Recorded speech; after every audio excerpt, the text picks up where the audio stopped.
आज प्रधानमंत्री अपने पद पर रहकर ऐसी अभद्र भाषा का प्रयोग करने वाले लोगों का साथ देते हैं और खुद अभद्र भाषा का प्रयोग करते हैं। किसी की माँ को जर्सी गाय बोलते हैं, उनकी मनसा कैसी होगी?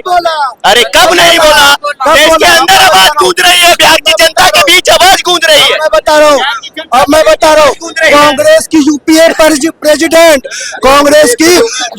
प्रेसिडेंट सुन लीजिए, कांग्रेस के यूपीए प्रेसिडेंट जिसने कहा था मौत का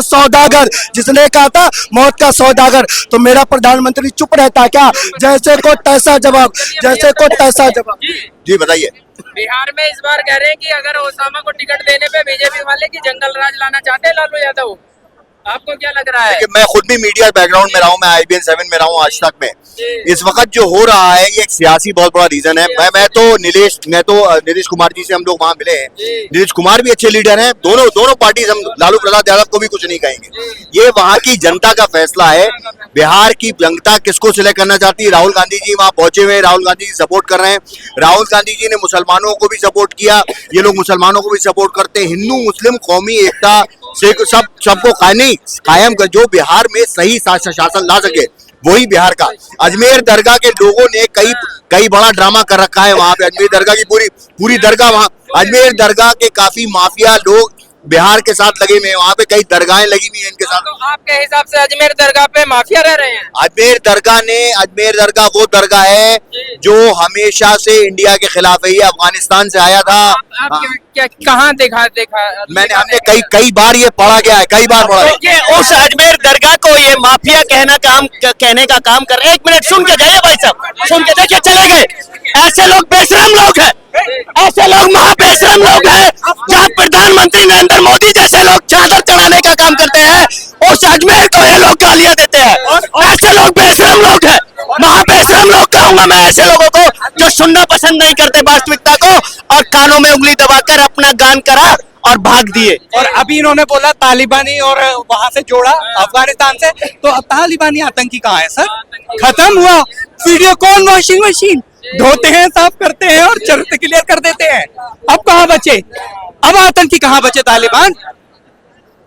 ये मिसकंसेप्शन फैलाते हैं इस तरीके के लोग जो होते हैं। और इन्होंने देखिए कहाँ राजस्थान में अजमेर दरगाह और कहाँ बिहार, कोई आपस में कोई मेल ताल नहीं, कहाँ से कहाँ तक ले गए। आप ये बताएं, जो पाकिस्तान हमारी बहन बेटियों के सिंदूर को उजाड़ने का काम करता है, उसके साथ मैच खेलने का काम जय शाह कराते हैं, अमित शाह के बेटा कराते हैं। प्रधानमंत्री की ऑब्जर्वेशन में मैच होता है, अमित शाह की ऑब्जर्वेशन में मैच होता है, अमित शाह के मंत्रिमंडल की ऑब्जर्वेशन में मैच होता है, जय शाह की ऑब्जर्वेशन में मैच होता है। उन पाकिस्तानियों के साथ मैच होता है जो हमारी बहन बेटियों का सिंदूर उजाड़ने का काम करते हैं। ये भी बात बिहार की जनता को याद रहेगी और सर्वोपरि पर याद रहेगी। उन तालिबानियों के साथ हाथ मिलाने का काम प्रधानमंत्री और उनका मंत्रिमंडल करता है। एस जयशंकर करते हैं, जो हमारे विदेश मंत्री हैं। जो तालिबानियों के, बीजेपी की लीडरशिप कहती थी ना, तालिबानी जो लोग हैं वो आतंकवादी है। आतंकवादियों के साथ हाथ मिलाने का काम कौन कर रहा है, ये भी याद बिहार की जनता को रहेगा।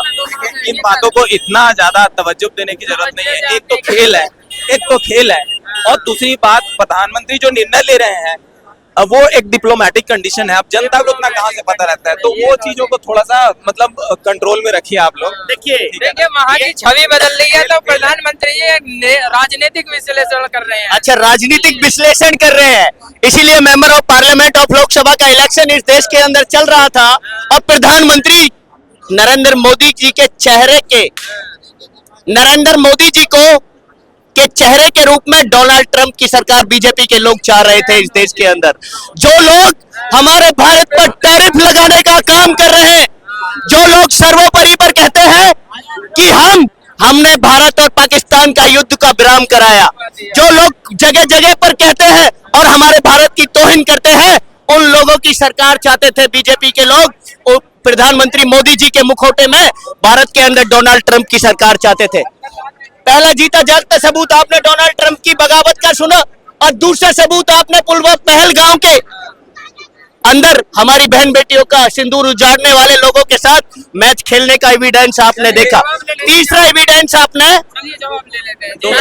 डोनाल्ड ट्रंप ने डोनाल्ड ट्रंप इस साल के लिए नोबेल पुरस्कार के लिए उतने मतलब नॉमिनेट मतलब वो ये एक मिनट उतना वो कारगर नहीं है, लेकिन अगले साल के लिए हो सकते हैं। जो काम किया है वो नेक्स्ट ईयर के लिए नॉमिनेट और उसके लिए एलिजिबल हो सकते हैं, ठीक है ना। और उन्होंने शांति किया है, कई जगह में किया है। इंडिया पाकिस्तान के लिए तो मोदी जी कह रहे हैं कि नहीं किया है, लेकिन यूक्रेन में किया है और अभी गाजा में किया है और कई जगह ने 6-7 जैसा क्लेम कर रहे हैं, वो किया है उन्होंने और उसका रिवार्ड उनको नेक्स्ट ईयर के लिए मिल सकता है। वो इम्पोर्टेंट है, जहां तक मैंने अपने समाचारों का विश्लेषण किया है। तो ये चीज है, डोनाल्ड ट्रंप साहब को उतना ज्यादा वो करने की जरूरत नहीं है और रिलेशन हमारे बेटर होने चाहिए। अमेरिका है, कुछ भी है तो हम लोग को रिलेशन बेटर करना है। मोदी उसमें काफी ज्यादा सक्सेसफुल हो रहे हैं उनके साथ रिलेशन बनाने में, तो उन चीजों को, पॉजिटिव चीजों को देखिए, ठीक है ना। एक तरफ टैरिफ का कभी वार हो जाता, कभी बढ़ जाता है हाँ, टैरिफ। हाँ, क्या हाँ। पाकिस्तान के ज्यादा नजदीक है भारत के देखिए, मुकाबले? अमेरिका तो अभी काफी नुकसान में चल रहा है लॉकडाउन के बाद से, तो अपना बिजनेस को रिगेन करना चाहता है और पाकिस्तान के साथ उसका अभी देखिए, एक आपको इम्पोर्टेंट चीज है मैं ये बताता हूँ कि पाकिस्तान को इन अंग्रेज गोरे लोगों ने, इंग्लैंड या अमेरिका जो भी है, बनाया ही इसीलिए है ना, इंडिपेंडेंस के समय। हाँ, अपना एक मोहरा बनाया है और उस चीज को पाकिस्तान झेल रहा है।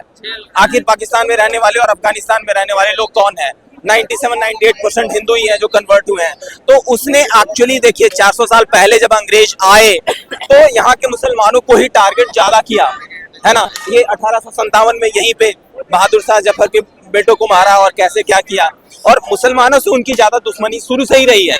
जिस समय वो जहांगीर के समय आए थे, है ना, 1608 के बात है, और कैप्टन हॉकिंस मरा, तो ये उन लोगों को, और इसलिए पाकिस्तान को अलग किया और उसको अभी भी एक आतंकवादी के रूप में बना के 50-60 सालों से इस्तेमाल कर रहा है। सही है। चलिए, मुद्दा यहाँ पे है कि आपका क्या लग रहा है, इस बार बिहार में क्या जनता बदलाव चाहती है या वही नीतीश जी दोबारा से अपडेट होकर आएंगे? देखिए भाई साहब, सच्ची बात यही है, मैं बिहार से ही हूँ, औरंगाबाद जिला से ही, और यहाँ पे 27-28 साल से रह रहा हूँ मैं। हाँ, मेरी IT कंपनी है, तो जामिया से मैंने यहाँ इंजीनियरिंग किया हुआ, जामिया मिलिया इस्लामिया से कंप्यूटर इंजीनियर हूँ। तो देखिए, बिहार का सिचुएशन ये है, 90 से लेकर 2005 तक लालू जी का जब शासन रहा, वो वाकई थोड़ा मतलब काफी ज्यादा वो मतलब जातिवाद की भावना है। हाँ, कि मुसलमानों को ले लो, जादुओं को ले लो,